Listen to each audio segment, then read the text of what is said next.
Ayan guys, bas kami, kauban si mama si papa. Okay guys.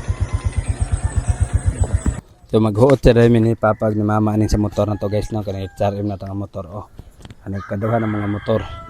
Diba, undawin naman ni guys sa'yo kaya may gining lakawan nila mga papa, mga alas 5 kapen pa may nakalakawan ni. Kaya nawag po sa tidong namin to, ningisi po tagdako. Siyempre ako di mag-drive ani kasagara guys, kaya maulaw po tawag si papa itong pa-drive-on. Although kabalo po mo drive si papa, si mama po ako di kasagara mo drive guys. Pag kita po maghago, dili na po itong ginikan maghago. Maghuot sa taning motor guys, basin pohon, kaluyan, tas panahon. Dan kani guys nakasimba de ko ani karon kay gabaylo na pud may schedule sa duty. Ang amon duty na pud is Monday to Wednesday, puli mi Sunday. Dan karon nga Domingo is day off na mo nung nakasimba ko next Sunday dili na pud siguro ko kasimba ni kay amon duty gud. Dan nana tani sa Barangay Ribocon guys, oh sa left side na Naison Torres ang provincial hospital. Dan dire guys naabot na tani sa Pasaka sa Holy Cross Parish kaning simbahan dari sa Kulambugan. Pasaka tani guys, kaban silang mamag si papa.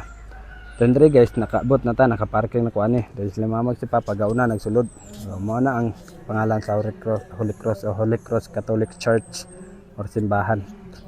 Di ba? Mana yung simbahan dari sa Kulambugan guys. Dendre guys, manguros sa ta, kuan sa gamit ng holy water sab. Dan bawa anak matik na na guys. Diba pag sulod rin guys mo na ga chill ra sa mi ani kay well nagpaabot og kanus magsugod jud ang misa kay kasagaran magsugod ang misa man gud guys. Alas 6 jud sa buntag guys na nakapabor mo gud may nakasayo min lang mama dere. So andre gid pud mi mo plaster yun sa pinakagilid kasagara guys sa gilid ni father. Kay kuan man gud kanang medyo mingaw gid pud baden medyo private gid pud layo ra gid kay sa mga tentasyon sa mga distraction bitaw. Nana si guys. Tandre guys, kana minaw ta sa kantang haleluya. Na ba, pasalamat pod minaw kita, focus kita dre guys. Kanang wa gyud makatugaw ba. Inana mo gyud kay pag magtimba ta focus jud kay ta dra pag nata sa sulod.